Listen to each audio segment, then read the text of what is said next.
We finally made it. The week we've been waiting for a long, long time, since January.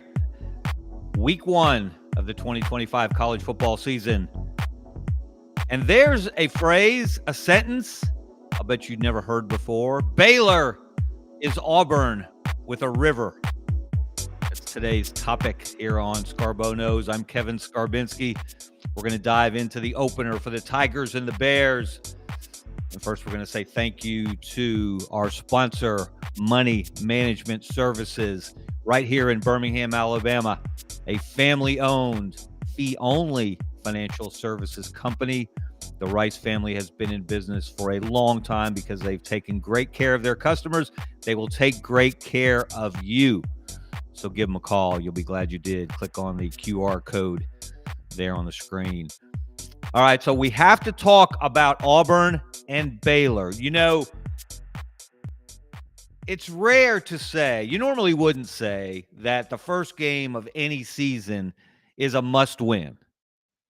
But in this case, we might have to make an exception for Hugh Freeze and the Tigers. And what's really interesting to me about this matchup, well, there are a lot of interesting aspects to it. But one thing in particular is these two teams, in a sense, it's like looking in a mirror. And we're going to get into some of the particulars there, but let's look at some numbers to support what I'm talking about. Now, we can get beyond the fact that these are two very conservative schools in different parts of the country. Baylor, of course, is a religious school of a sort, I guess you would say. Auburn is not. Auburn is a public institution, but there is obviously, if you read the Twitter timeline of Bruce Pearl, just to use one example, it's a very conservative school as well. But I was fascinated. I went back and looked at the numbers for these two schools over the last 12 years. Now, I know if I was going to cut it off at 2014 or start at 2014, which was the first year of the college football playoff.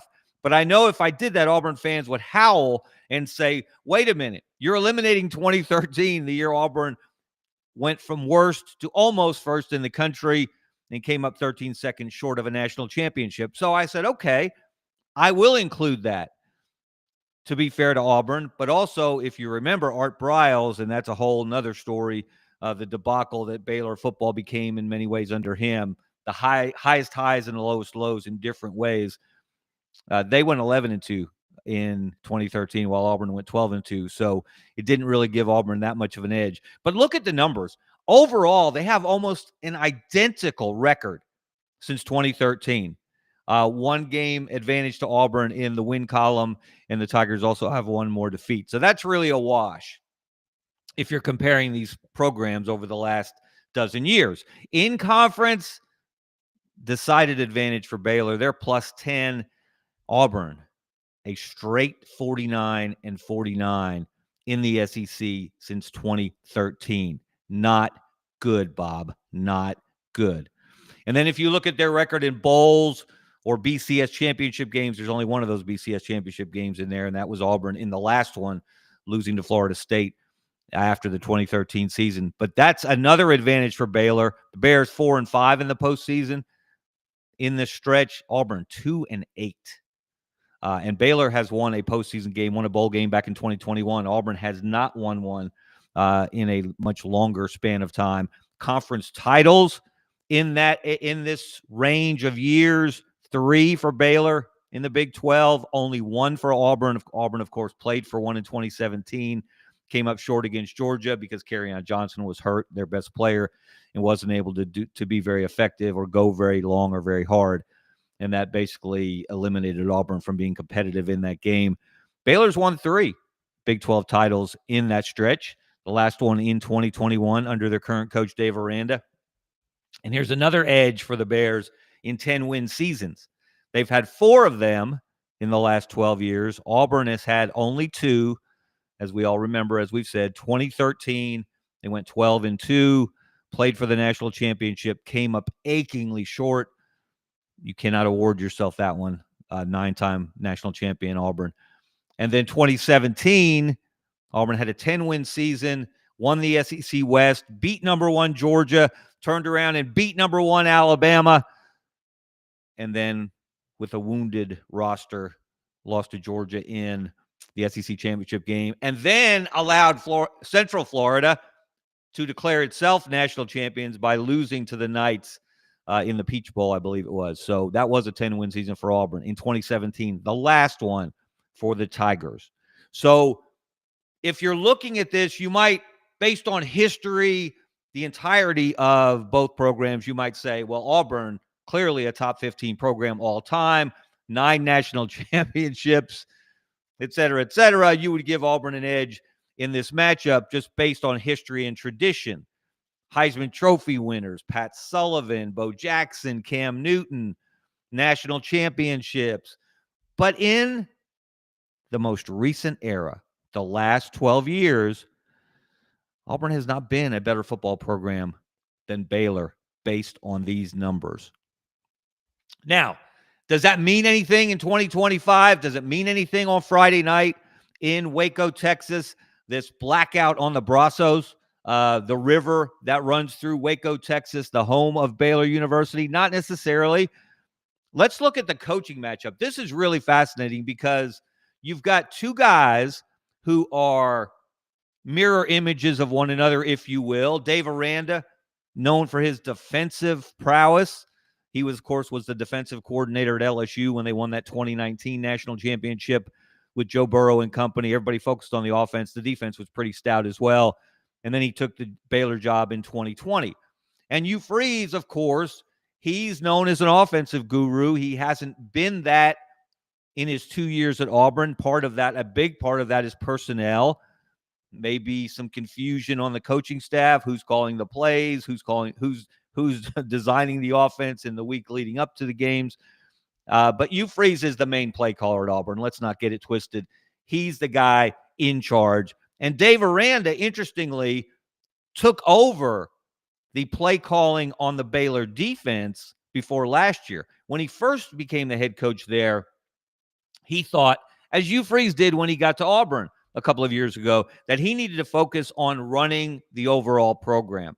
He didn't need to be buried in the details of game planning and play calling on the defensive side of the ball, even though that is his area of expertise. And that's the reason he got the Baylor job, because of the great work he did as a defensive coordinator for so many years. So he decided to focus on being a head coach. 2020 is a wash. They went 2-7. Again, COVID year. You can eliminate that one. Had a great year in 2021 and then struggled a little bit since then. Had a great finish last year. They won their last 6 regular season games. But look at these numbers. What's the definition of mediocrity? Look at the numbers that are circled. Dave Aranda's overall record as a head coach at Baylor in 5 years, 31-30. Look at Hugh Freeze's conference record in 12 years as a head coach, 32-32. You can't define mediocrity any better than those numbers. Now, in fairness to Hugh Freeze, when he was at Liberty, he did a nice job there. They were an independent. They were not in a conference, so he didn't have the opportunity to win a bunch of conference games, which I'm guessing he would have given the job he did there. But at Arkansas State, where he won a conference championship, his only conference title, as you note below, each of these coaches has won conference championship. Dave Aranda at Baylor, Hugh Freeze in his first year as a major college coach at Arkansas State. So this is an important game, and Hugh Freeze has more 10-win seasons. He's had more opportunities. Again, he's coached 12 years as a head coach in the Football Bowl subdivision. Dave Aranda, only 5. So these are both coaches with something to prove. And I would suggest to you, Hugh Freeze, I would suggest to John Cohen, I would suggest to the most passionate Auburn fans I know, that this is as close to a must-win as it gets for a head coach in the game opener, in the season opener in game 1. Now, if Auburn goes to Waco, Texas, and Jackson Arnold struggles, or he and Hugh Freeze as a play caller and a quarterback are not on the same page, or Jackson Arnold and Cam Coleman, Eric Singleton, and those incredible receivers that Auburn has. They're not on the same page. Or something goes wrong, a fluke strip sack here, a tipped interception there. Baylor gets the lead.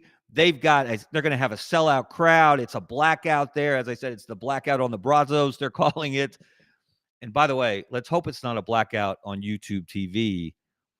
I'm guessing many of you are aware that why this happens every year when football is about to start, I do not know. Maybe someone can explain this to me.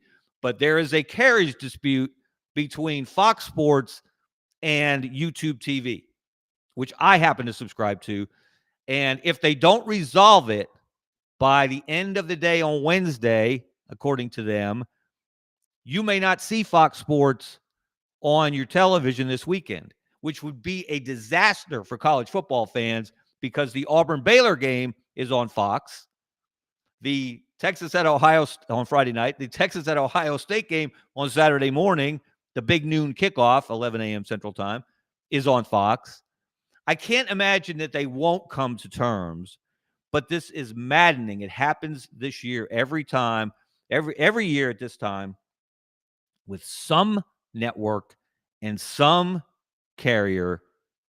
They can't get their act together, so it goes down to the wire. They make a lot of people sweat, and then they come to terms, and we get the games that we want to see.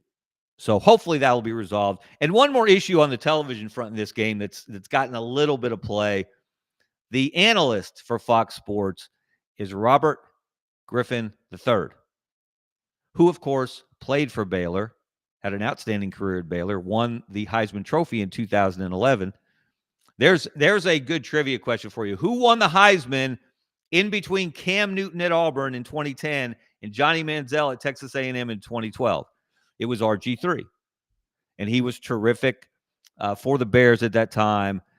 This has riled up a few Auburn fans for reasons I'm not sure I fully understand. Do you really think RG3 is going to be in there waving green and gold pom-poms? Do you really think he's not going to give Jackson Arnold credit if he has a great game, if he looks like a new man with his new teammates and new coaching staff at Auburn?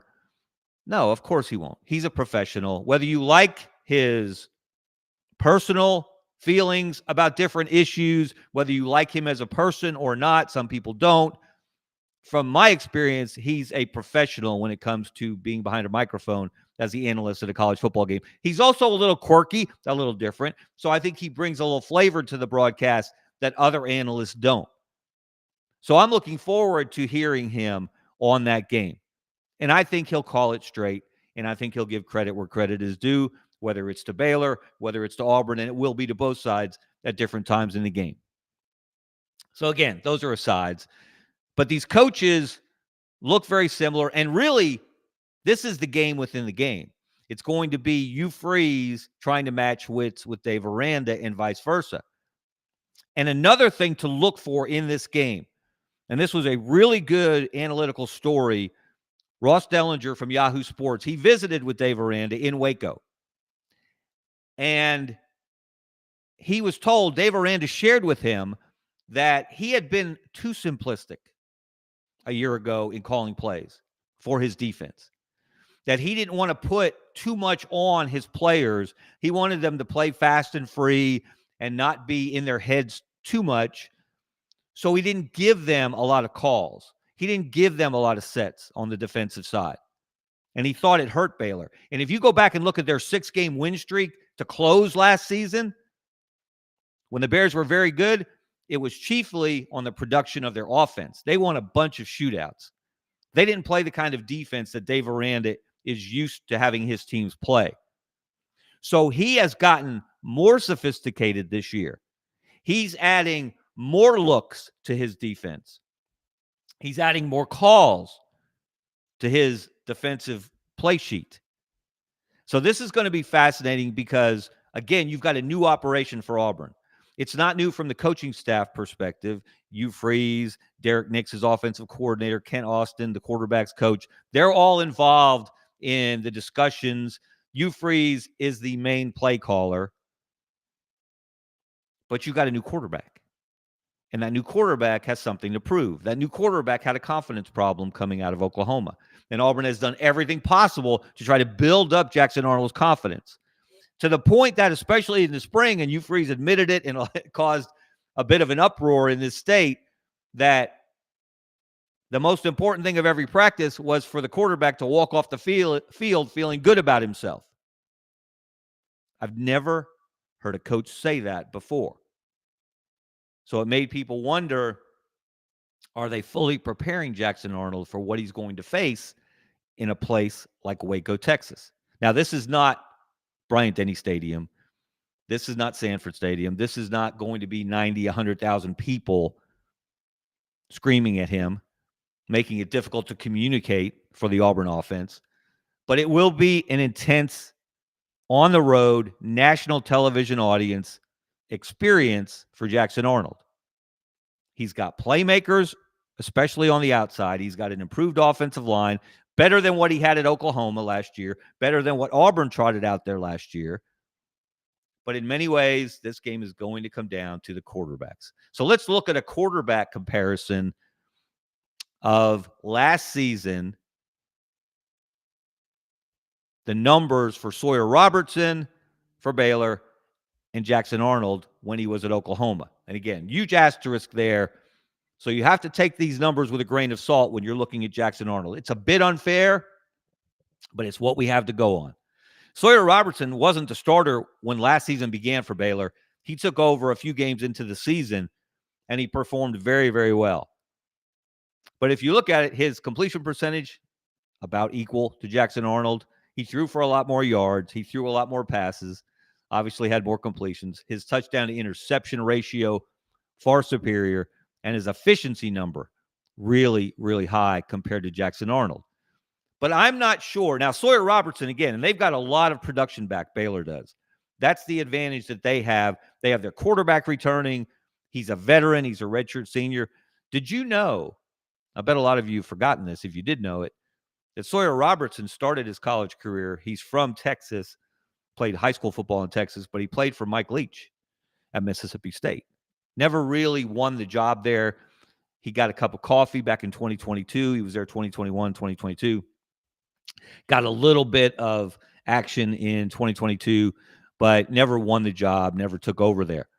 So if Mike Leach thinks you can play, that tells you something. And Sawyer Robertson had an excellent year last year. Phil Steele has picked him preseason as the Big 12 quarterback of the year, which says something because there are some quality quarterbacks in that league.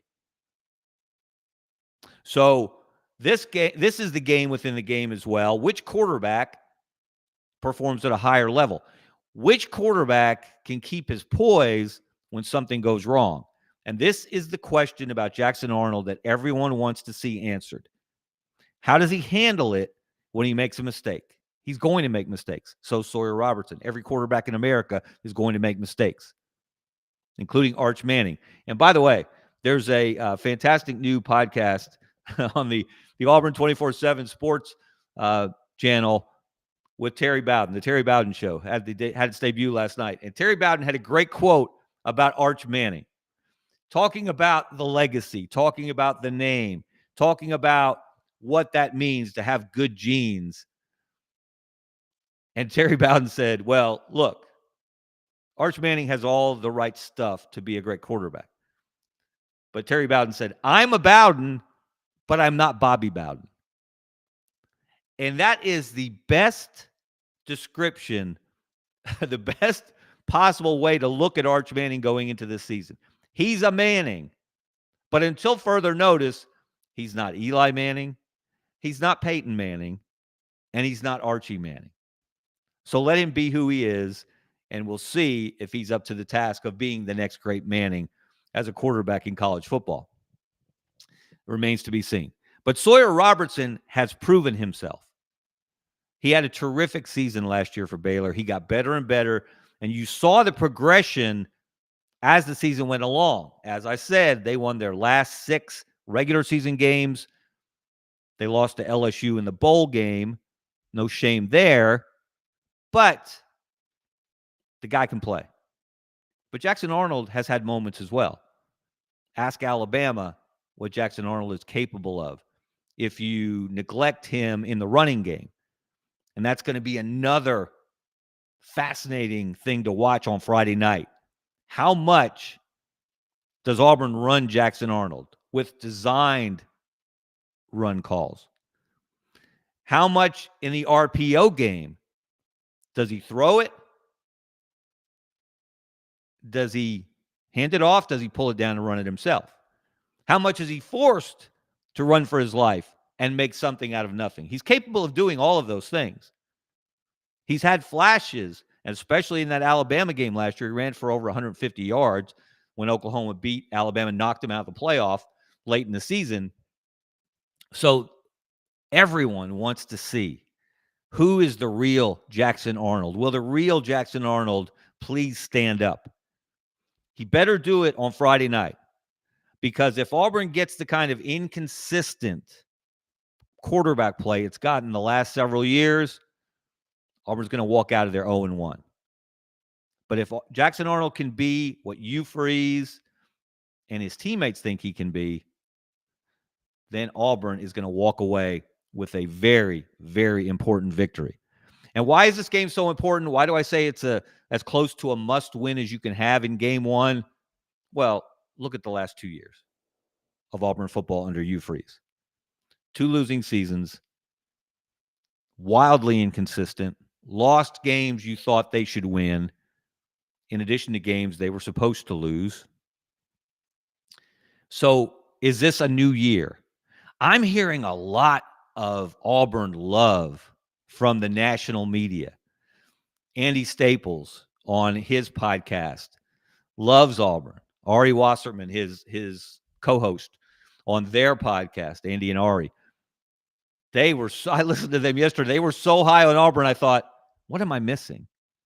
I'm not ready to say that Auburn's going to go 10-2. Rob Brown on the Sidelines Live Sports Network he's an Auburn guy, but he also calls it like he sees it, and he is convinced Auburn's going to win 10 games. I've got to see it to believe it. But I will say this. If Auburn doesn't win at least 8 games this season will be a failure. Unless there's a rash of injuries, unless they lose 2 of their 3 quarterbacks, and they do have other quarterbacks. Another thing to watch on Friday night. Does Ashton Daniels from Stanford have a package where he gets in the game? Does Deuce Knight, the heralded 5-star freshman, the left-handed gunslinger, does he have a package of plays? Do we see all 3 quarterbacks, something Dave Aranda's had to prepare for and spend time on in camp and game week? That's a whole card that Hugh Freeze may be able to play if necessary. But unless something goes really, really wrong, especially on the injury front, unless there's some controversy we don't see coming, which is always a possibility at Auburn, of course, given its history. But if all things are equal, Auburn should go at least 8-4 this year. And anything less will be a negative referendum on Hugh Freeze's ability to get that program where it wants to be. And I will say this too, and I haven't heard it put in this way. We had a lot of discussion. I talked about it on a show last week about Auburn not declaring itself, claiming. Others named Auburn national champions for the years in question, but Auburn now claims 9 national titles. By doing so, you brought a lot of attention to the program. By doing so, you raised expectations, because if you are a program that owns 9 national championships, you cannot have another losing season. You cannot extend your losing streak to Alabama to 6 games. You cannot extend your losing streak to Georgia all the way back to 2017.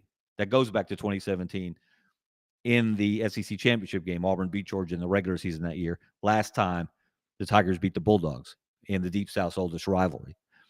If you claim 9 national championships, you've got to act like a championship program. And it's been far too long since Auburn played in the SEC championship game, 2017. It's been far too long since Auburn won the SEC championship game, 2013.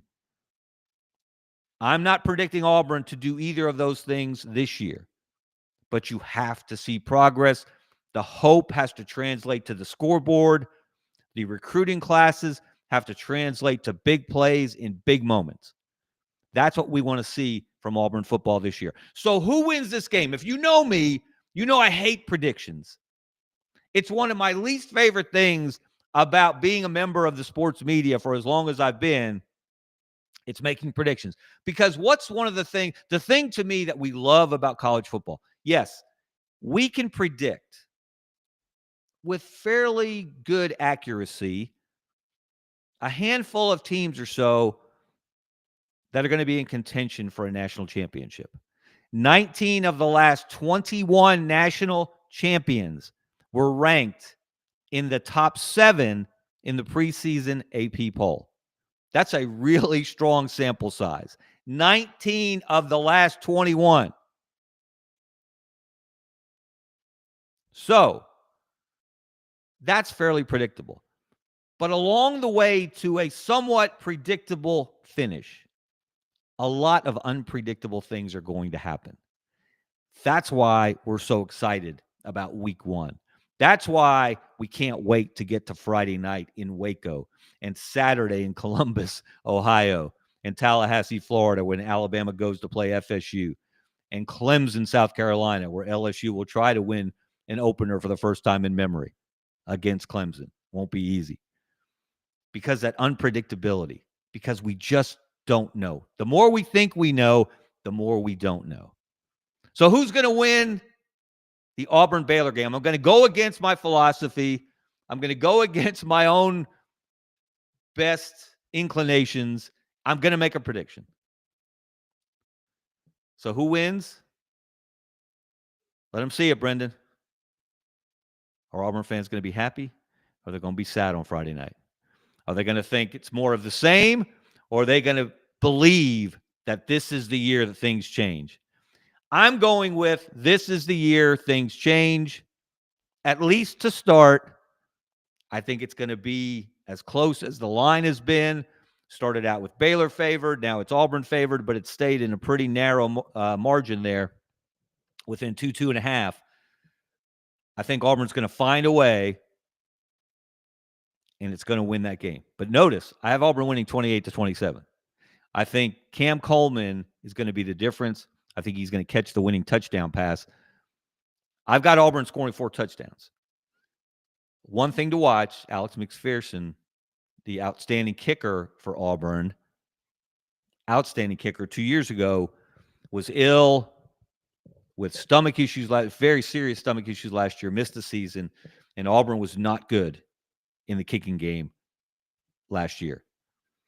McPherson is still having some health issues. We don't know if he's going to kick Friday night. We don't know that he's not going to. Hugh Freeze has been a little vague on the subject, which is understandable. So if it comes down to a kicking contest, that may be advantage Baylor. But if it comes down to an overall talent contest, if it comes down to a big player making a big play contest, I'm going to lean towards Cam Coleman and Jackson Arnold getting the confidence that he's been missing. And if it doesn't turn out that way, you don't know me. All right, that's all for today. I'm Kevin Scarbinsky. This is Scarbo Knows. Make sure you check out our sponsor, Money Management Services here in Birmingham. Family-owned, fee-only financial services, the best around, the Rice family. Give them a call. You'll be glad you did. That's it from me. See ya. Since 1992, Money Management Services in Birmingham has provided individuals and business owners with trusted, fee-only financial advice. We're more than advisors, we're your financial family. From retirement planning to tax strategies and estate planning, our team builds personalized wealth management plans tailored to your life. At Money Management Services, we treat you like family, because when you walk through our doors, you become part of ours.